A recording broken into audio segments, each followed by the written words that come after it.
हमने सुने पवनदास जी के विचार।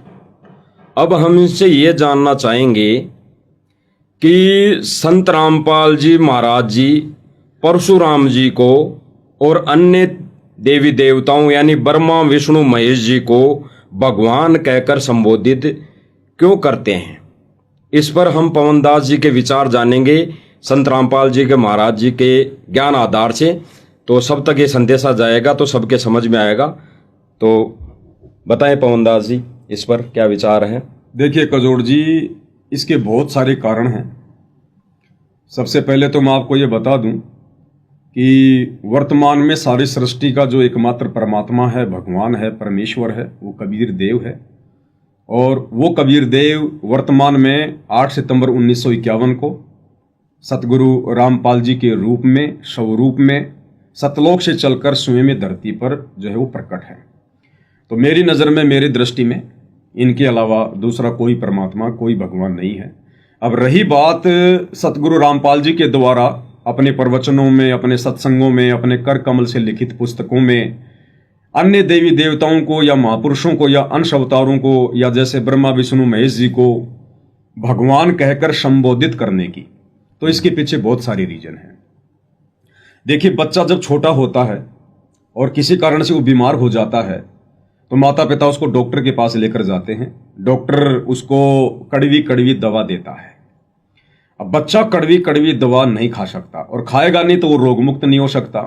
तो माता पिता फिर क्या योजना बनाते हैं कि इस बच्चे को ये दवा चीनी में डालकर पिलाई जाए, कुछ मीठा मिलाकर ये कड़वी दवा इसको दी जाएगी, तो बच्चा मिठास के चक्कर में इस दवा को पी लेगा और पी लेगा तो धीरे धीरे रोग भी मुक्त हो जाएगा। तो ठीक इसी प्रकार ये जो काल का जो 21 ब्रह्मांड है, क्योंकि सृष्टि रचना जब तक हम नहीं सुनेंगे हमें कुछ भी समझ में नहीं आएगा कि ये काल और दुर्गा क्या है, 21 ब्रह्मांड क्या है, ब्रह्मा विष्णु महेश क्या है, क्यों जन्म रहे हैं, क्यों मर रहे हैं, हम कभी सतलोक में रहा करते थे, कबीर भगवान कैसे हुआ। ये सारी बातें हमें सतगुरु रामपाल जी के सत्संगों से सृष्टि रचना सुनने के बाद ही समझ में आएगा। तो सतगुरु रामपाल जी जो स्वयं कबीर भगवान है, वर्तमान में धरती पर प्रकट हैं, संत रूप में, आम संत बनकर वो लीला कर रहे हैं। और हम जितने भी प्राणी जो असंख्य युगों पहले से हम इस काल के 21 ब्रह्मांड में आ गए थे, इस काल के साथ में, दुर्गा के साथ में, अपनी खुद की गलती के द्वारा अपने पिता से जो है वो द्रोह करके अब वो परमेश्वर फिर इस धरती पर आता है संत रूप में, मनुष्य रूप में, क्योंकि इंसानों को समझाने के लिए कबीर परमात्मा ने इंसान का रूप धारण करके ही आना पड़ता है। और गुरु की पदवी वो इसलिए धारण करते हैं क्योंकि ज्ञान यहां गुरु के द्वारा ही दिया जाता है। तो वे अपने आप को एक सामान्य संत, एक आम संत की भूमिका में रखकर ये ज्ञान आप और हम तक वो पहुंचाते हैं। अब हम युगों युगों से इस काल की अज्ञान वाली भांग पीकर इसके नशे में हैं। हमने नकली भगवानों को जान रखा है, देख रखा है। हमारे दादा, परदादा, उससे पहले वाले दादा, यानी जो भी पीढ़ियां थी वो केवल राम कृष्ण को ही भगवान कह के उन्होंने हमारे ऊपर अज्ञानता का गहरा रंग जमा दिया। फिर हमने भी जब बचपन से पढ़ा पुस्तकों में तो भी राम कृष्ण भगवान, ब्रह्मा विष्णु महेश भगवान। हम जहां भी बैठे, जहां भी गए, रिश्तेदारी में गए, किसी सत्संग में गए, किसी जो है प्रवचन में गए, वहां भी उन ज्ञानहीन नकली धर्म गुरुओं ने राम कृष्ण ब्रह्मा विष्णु महेश को ही भगवान बताया। तो हमारे ऊपर एक गहरा रंग जम गया कि यदि भगवान कोई है तो राम कृष्ण है, ब्रह्मा विष्णु महेश है या उनके अंश अवतार हैं। इसके अलावा हमने किसी को भगवान ना जाना, ना किसी को देखा।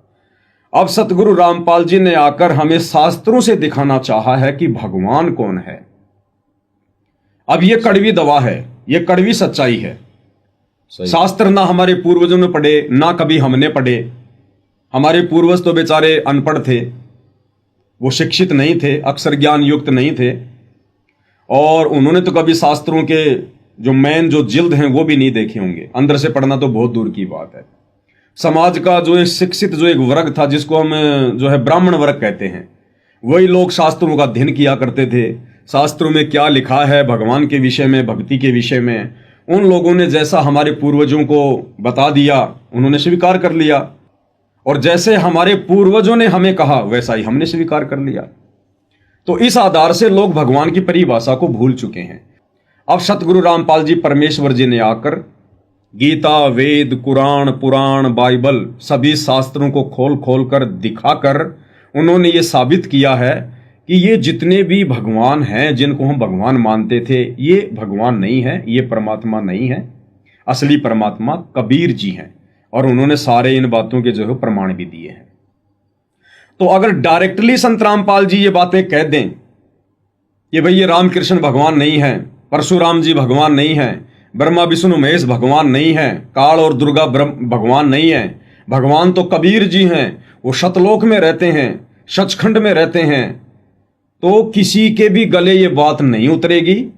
और संत रामपाल जी का जबरदस्त विरोध हो गया होता अगर डायरेक्ट उन्होंने ब्रह्मा विष्णु महेश को बिल्कुल, क्योंकि भगवान तो ये है नहीं, अगर डायरेक्ट इनको ये कह दिया होता इनके विषय में कि ये भगवान नहीं है, तो उन्होंने ये जो कड़वी जो सच्चाई है जो शास्त्रों में लिखी हुई है, इस कड़वी सच्चाई को सतगुरु रामपाल जी ने आम समाज में धीरे धीरे उतारने के लिए यहाँ के जो नकली भगवान हैं इनको भी थोड़ा थोड़ा भगवान कहकर संबोधित किया, ताकि हम उनके प्रवचनों को सुन सकें, हम उनका एकदम से विरोध ना करें।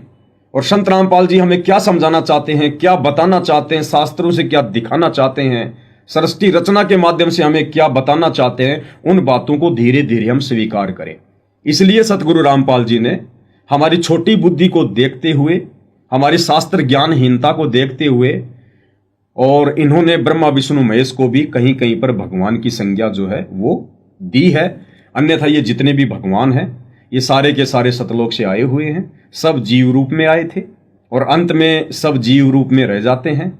जितनी जैसी इनकी भक्ति होती है उस हिसाब से काल इनको ये पद देता है, और जैसे इनकी भक्ति समाप्त होती है ये 84 लाख योनियों में चले जाते हैं, जितने भी भगवान हैं, गधे कुत्ते सूअर के जन्म भोगने के लिए। तो ये यहाँ के भगवानों की ये परिभाषा है। दूसरी बात, सतगुरु रामपाल जी के द्वारा ये कहना कि भाई भगवान ब्रह्मा, भगवान विष्णु, भगवान शंकर, भगवान परशुराम जैसे वो शब्द यूज करते हैं इनके लिए, तो उसका एक गहरा रीजन है। परमेश्वर हमारे निकट आना चाहते हैं और हमारे निकट आने के लिए परमात्मा ने यहाँ के तथाकथित भगवानों को भी झूठी महिमा देनी पड़ती है। मैं आपको सतगुरु रामपाल जी का एक प्रवचन सुनाता हूं। उनका एक सत्संग है, उस सत्संग में सतगुरु रामपाल जी ने आदरणीय धर्मदास जी को, जो कि विष्णु जी के कट्टर भगत थे, विष्णु जी के अलावा वो किसी को भगवान नहीं मानते थे, उस धर्मदास जी के नजदीक आने के लिए, उस प्यारी आत्मा को अपने ज्ञान के रंग में रंगने के लिए, जब वो धर्मदास जी मथुरा गए हुए थे शालिग्राम की पूजा के लिए, उनके दर्शन के लिए, तो वहां कबीर परमात्मा एक जिंदा महात्मा का रूप बनाकर आए और धर्मदास जी के निकट आने के लिए उन्होंने धर्मदास जी को महाराज की संज्ञा दी। महाराज यानी भगवान, महात्मा, महापुरुष, महाज्ञानी, जबकि धर्मदास जी को कबीर परमात्मा जी के मिलने से पहले भक्ति मार्ग का क ख ग का भी ज्ञान नहीं था। तो उसके निकट आने के लिए कबीर परमेश्वर जी ने जिंदा बाबा के रूप में धर्मदास जी को महाराज कहकर संबोधित किया और अपने आप को महाअज्ञानी बताया। धर्मदास जी से कहा कि आप तो मुझे मुक्ति स्वरूप दिखाई दे रहे हैं, जैसे आपने तो मुक्ति प्राप्त कर ली है, आप तो बड़े ज्ञानी महात्मा दिखाई दे रहे हैं, मेरे जैसे अज्ञानी का भी आप जी उद्धार कीजिए, मेरा भी आध्यात्मिक स्तर पर थोड़ा मार्गदर्शन कीजिए। उस 2 कोटि के जीव के निकट आने के लिए और साक्षात पूर्ण ब्रह्म परमात्मा कबीर देव जी ने, जो वर्तमान में सतगुरु रामपाल जी के रूप में प्रकट हैं, उन्होंने अपने आप को अज्ञानी कहा, अपने आप को एक 2 कोटि का जीव कहा, उसको मुक्ति स्वरूप कहा। आपको सतगुरु रामपाल जी के मुख कमल से सुनाते हैं। इस सत्संग को सुनकर भगत समाज को जरूर ये विश्वास होगा कि हाँ, वो परमेश्वर हमारे निकट आने के लिए, और यहाँ के जो नकली भगवान हैं ब्रह्मा विष्णु महेश, उनके अवतार, इसलिए उनको भगवान कहकर संबोधित करते हैं ताकि इन अज्ञानी आत्माओं को एकदम से झटका ना लगे। और जब ये धीरे धीरे ज्ञान को समझने लग जाएंगे तो फिर इस कड़वी सच्चाई को भी स्वीकार करने लग जाएंगे। एक छोटा सा सत्संग है पूज्य गुरुदेव जी के मुकम्मल से, आप जी को सुनाते हैं। जब उन्होंने सब क्रिया कर ली तो परमेश्वर ने कहा कि हे महात्मा जी, देखो पुण्यात्मा, इस काल जालिम ने हमारे साथ कैसे जुल्म कर दिया। हमारे पिता ने हमारे निकटाने के लिए अब कैसे छल छिद्र करने पड़ते हैं, कैसे बहुरूपीय का काम करना पड़ता है। उस 2 कौड़ी के जीव धर्मदास को तो कहते हैं हे महाराज जी, और स्वयं कहते अपने आप को कबीर दास, मैं दास हूँ, मैं भटका हुआ हूँ और मैं सब महापुरुषों के पास जा चुका हूँ, परमात्मा के लिए घर से निकला हूँ और मुझे कोई सही मार्ग मिल नहीं रहा। आज मैंने आपका ज्ञान सुना, कुछ मेरा खिंचाव हुआ, मैं आपसे परमात्मा की जानकारी चाहता हूँ। हमको पार लंघाइयो परम उजागर रूप, जिंद कहे धर्मदास से तुम हो मुक्ति स्वरूप।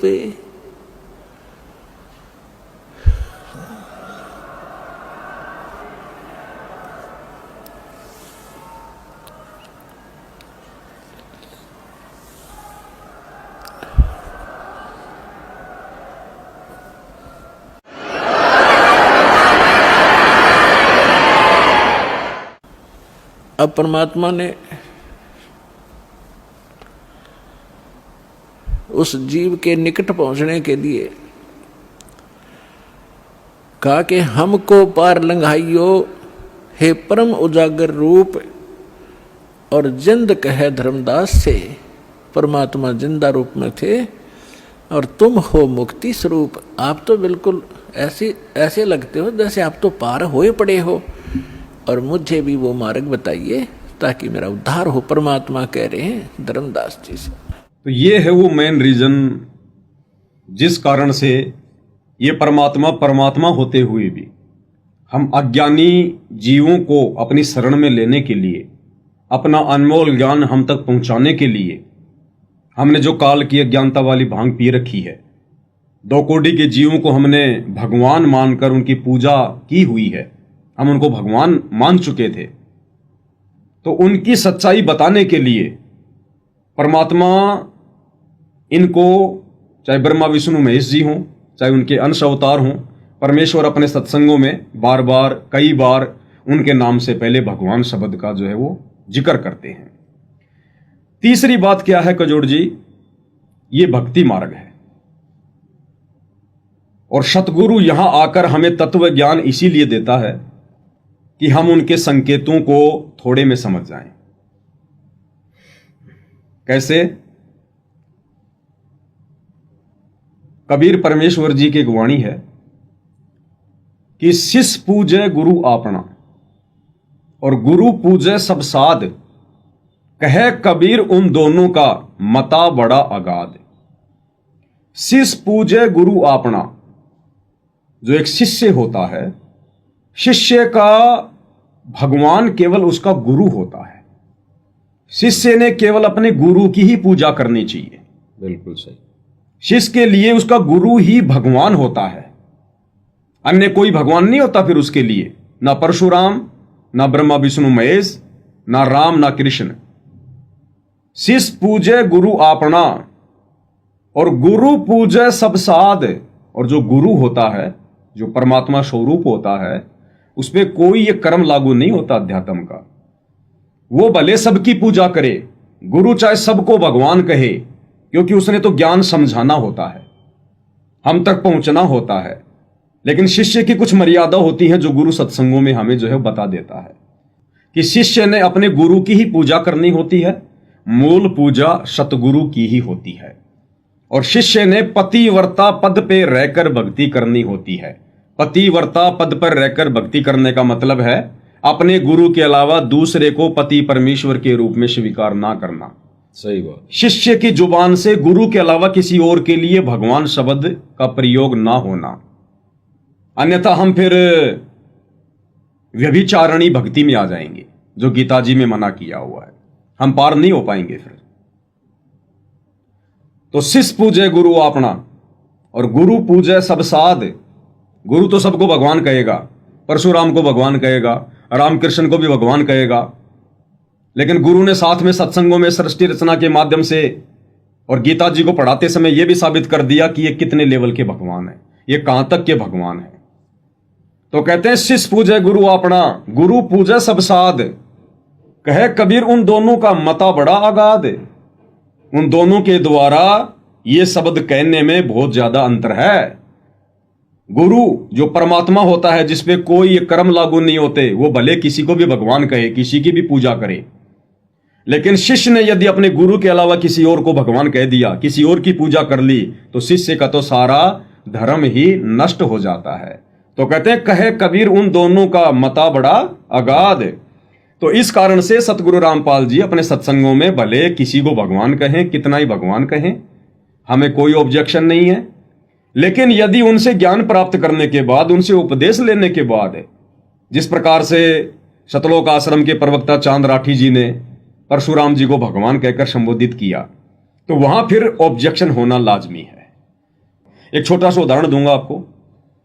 जिस प्रकार सतगुरु रामपाल जी अपने मुंह बोले गुरुदेव आदरणीय राम देवानंद जी को सत्संगों में सतगुरुदेव भगवान कहकर संबोधित करते हैं, बिल्कुल अपने गुरु को परमात्मा कहते हैं, भगवान कहते हैं, जो कि एक शिष्य की एक मर्यादा होती है।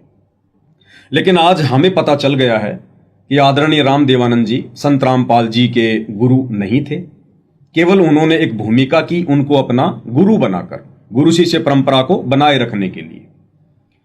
अब सतगुरु रामपाल जी तो गुरु शिष्य परंपरा के तहत उस 2 कोटि के जीव को, आदरणीय राम देवानंद जी को सत्संगों में भगवान भी कहते हैं, सतगुरु भी कहते हैं, परमात्मा भी कहते हैं। लेकिन क्या हम सतगुरु रामपाल जी के भगत, सतगुरु रामपाल जी के मुंह बोले गुरुदेव को भगवान कहकर संबोधित कर सकते हैं? क्या हम उनको परमात्मा कहकर संबोधित कर सकते हैं? नहीं कर सकते, क्योंकि हमें पता चल गया कि हमारे भगवान, हमारे परमात्मा, हमारे गुरुदेव सतगुरु रामपाल जी हैं, तो हम उनको भगवान कहकर संबोधित नहीं कर सकते। तो बताइए, जब हम अपने दादा गुरु को, जिस दादा गुरु को सतगुरु रामपाल जी भी भगवान कहते हैं, परमात्मा कहते हैं, जिनको हम भगवान कहकर संबोधित नहीं कर सकते घर के घर में दादा गुरु को, फिर भला परशुराम को हम भगवान कहकर संबोधित हम क्यों करें?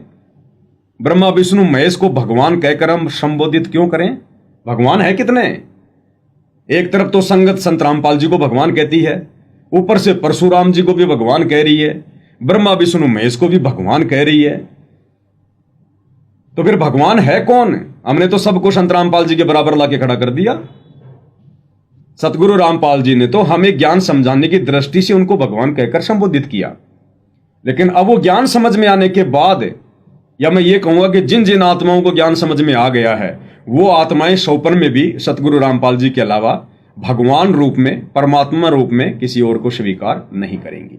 दूसरी बात, आप जी ने सतगुरु रामपाल जी के सत्संगों में वशिष्ठ और विश्वामित्र जी की वो कथा सुनी होगी, जिसमें दोनों में एक बात को लेकर आपस में झगड़ा था, मतभेद था। विश्वामित्र जी कहा करते थे वशिष्ठ जी को कि आप मुझे ब्रह्म ऋषि कहकर संबोधित क्यों नहीं करते, आप मुझे राज ऋषि क्यों कहते हैं? तो वशिष्ठ जी ने कहा कि भाई तुम राजाओं के पास जाते हो, तुम्हारी रोजी रोटी राजाओं के पीछे चल रही है, तुम मान बढ़ाई के भूखे हो। साधु संतों का राजनीति में क्या काम, राजा महाराजाओं के पास में क्या काम? राजा महाराजाओं को काम है तो साधु संतों के पास जाओ, और साधु संतों को जैसा भी लगे उनको धर्म कर्म की उचित जानकारी दे दो। तुम तो राजाओं के दरबार में पड़े रहते हो मान बढ़ाई के भूखे। अभी तुम राज ऋषि हो, जिस दिन तुम ब्रह्म ऋषि बन जाओगे मैं तुम्हें ब्रह्म ऋषि कह दूंगा। तो इस बात को लेकर विश्वामित्र जी वशिष्ठ जी से नाराज थे, और इसी नाराजगी के कारण विश्वामित्र जी ने वशिष्ठ जी के 100 पुत्रों की हत्या कर दी थी। अब कजोड़ जी, वशिष्ठ जी के 100 पुत्रों की हत्या विश्वामित्र जी ने की, उसके बावजूद भी वशिष्ठ जी ने विश्वामित्र को ब्रह्म ऋषि कहकर संबोधित नहीं किया। तो आज हमें सृष्टि रचना के माध्यम से नकली भगवान, असली भगवान का पूरा पूरा ज्ञान सतगुरु रामपाल जी ने बखूबी करा दिया। फिर भला हम नकली भगवान परशुराम को भगवान कहकर संबोधित क्यों करें? हमें तो इनकी हकीकत का पता है। सही बात। तो ये भी एक रीजन है इनको भगवान ना कहने का, क्योंकि अब हमें सच्चाई का पता चल गया, हम सृष्टि रचना से जो है वो परिचित हो चुके हैं। अगली बात बहुत ज्यादा महत्वपूर्ण है। सतगुरु रामपाल जी के प्रवचनों में आप जी ने दुर्वासा ऋषि की भी कथा सुनी होगी। गुरुदेव ने बताया कि महाभारत का युद्ध होने के बाद गांधारी ने श्री कृष्ण जी अर्थात श्री विष्णु जी को श्राप दे दिया और गांधारी का श्राप श्री कृष्ण जी को लग भी गया। गांधारी ने कहा कि तुमने छलबल करके मेरे पूरे खानदान का सत्यानाश करवा दिया, अब मैं तुझे श्राप देती हूं कि तेरे पूरे यादव कुल का सत्यानाश हो जाए। और गांधारी के श्राप के चलते श्री कृष्ण जी अर्थात श्री विष्णु जी के पूरे खानदान का सत्यानाश भी हुआ। 56 करोड़ यादव दुर्वासा ऋषि के श्राप के कारण यमुना में प्रभास क्षेत्र पर आपस में लड़ झगड़ कर मरे कि नहीं मरे? मरे सारे। रक्त की नदियां बही या फिर नहीं बही? अब गुरुदेव ने क्या कहा? दुर्वासा ऋषि ने श्राप दिया क्योंकि श्री कृष्ण जी का बेटा था प्रद्युम्न, उनको अहंकार हो गया था। 56 करोड़ यादवों को भी अहंकार हो गया था कि श्री कृष्ण जैसे भगवान हमारे साथ में है, कौन हमारा क्या बिगाड़ लेगा। इस चलते उन लोगों ने साधु संतों का भी अनादर करना शुरू कर दिया था। तो ऐसे ही मजाक मजाक में श्री कृष्ण जी का बेटा प्रद्युम्न, उसके अन्य साथी दुर्वासा ऋषि के पास पहुंच गए मजाक करने के लिए। ये कहते हैं बड़ा पहुंचा हुआ साधु है, चलो इसकी परीक्षा लेते हैं। तो श्री कृष्ण जी के बेटे प्रद्युम्न को एक स्त्री का सुवांग धारण करवाया उन लोगों ने। स्त्री के औरत के उनको कपड़े पहना दिए और स्त्री जो गर्भ धारण करती है तो पेट पर कुछ जो है कढ़ाई वगैरह कुछ कपड़े वगैरह लपेट कर ऐसा मतलब तैयार कर दिया उस प्रद्युम्न को कि जैसे ये कोई गर्भवती स्त्री है। और सारे दुर्वासा ऋषि के पास पहुंच गए और कहा कि महाराज जी बड़े दिनों के बाद इनको पुत्र की आस है, शादी के कई दिनों बाद इनको ये गर्भ रहा है, घर वाले ये जानने के उत्सुक हैं कि लड़का है या लड़की है। तो दुर्वासा ऋषि जी ने अपनी दिव्य दृष्टि से देखा तो देखा ये तो मजाक कर रहे हैं। दुर्वासा तो क्रोधी थे ही थे, उन्होंने तुरंत आग बबूला होकर और प्रद्युम्न को श्राप दे दिया कि बताऊं ये क्या है, लड़का है या लड़की है? ये यादव कुल का सत्यानाश है, यादव कुल का नाश है ये। लड़के डर गए, वापस दौड़ के आ गए, गांव वालों को बताया। अंत में होना जाना कुछ भी नहीं था। अब दुर्वासा ऋषि के श्राप के कारण जब वो समय आया, जो श्राप दिया था कि पूरे यादव कुल का सत्यानाश होगा, तो यादव कुल में तो श्री कृष्ण जी भी थे, उनके बेटा बेटियां, उनकी पत्नी, रिश्तेदार सब थे। दुर्वासा ऋषि के श्राप के कारण 56 करोड़ यादव आपस में यमुना के किनारे पर प्रभास क्षेत्र में कट कट के मरे। इस विषय पर आदरणीय गरीबदास जी अपनी वाणी में कहते हैं, गरीब दुर्वासा कोपे तहां, कोपे यानी वो क्रोध में आया और समझ न आई नीच। दुर्वासा जी को आदरणीय गरीबदास जी ने नीच की संज्ञा दी है कि दुर्वासा कोपे तहां समझ न आई नीच, कि उस नीच आत्मा को यह समझ में नहीं आया कि रे वो बच्चे थे, मजाक कर दिया, कोई बात नहीं, संतों का काम तो माफ करने का होता है। लेकिन उसने आग बबूला होकर उनको श्राप दे दिया कि दुर्वासा कोपे तहां और समझ न आई नीच, 56 करोड़ यादव कटे, वहां मची रुधिर की कीच, कीचड़ मच गया वहां खून का। अब आदरणीय गरीबदास जी ने दुर्वासा ऋषि को नीच की संज्ञा दी। अब दुर्वासा ऋषि कौन थे? श्री कृष्ण जी के धार्मिक गुरु। श्री कृष्ण जी कौन थे? श्री कृष्ण उर्फ विष्णु। विष्णु को तो सारी दुनिया भगवान कहती है। परशुराम जी तो विष्णु से नीचे थे, क्योंकि परशुराम जी उर्फ विष्णु नहीं थे। परशुराम जी तो विष्णु के लोक से एक आत्मा आई थी, जबकि श्री कृष्ण रूप में तो विष्णु स्वयं थे।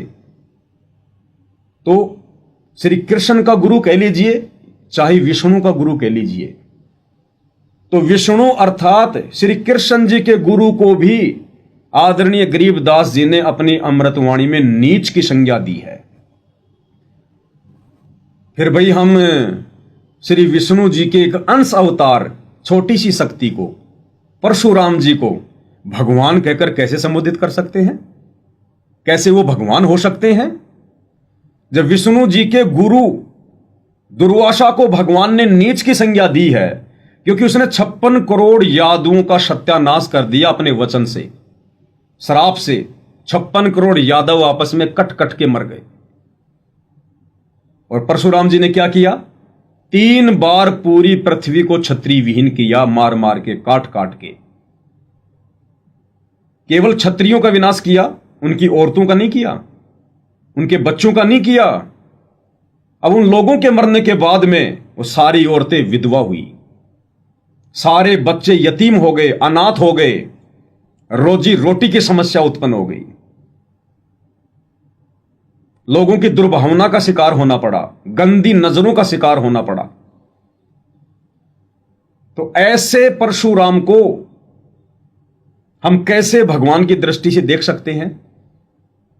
अगर हमने उनके लिए भगवान शब्द यूज भी कर लिया, सतगुरु रामपाल जी के भगत होने के बावजूद, हमारा तो धर्म कर्म वही नष्ट हो जाएगा।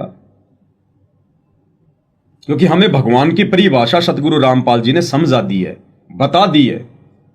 तो अब हम ये गलती दोबारा फिर से नहीं कर सकते। तो ये बहुत सारे रीजन है सतगुरु रामपाल जी के द्वारा अपने सत्संगों में, अपनी पुस्तकों में इन तथाकथित भगवानों के आगे भगवान शब्द यूज करने का। लेकिन उनके शिष्य की क्या मर्यादा है, उनके भक्तों की क्या मर्यादा है, उनके भक्तों ने भगवान शब्द का प्रयोग करना चाहिए नहीं करना चाहिए, अब ये तो उनके भक्तों के बुद्धि और विवेक के ऊपर ही निर्भर करेगा।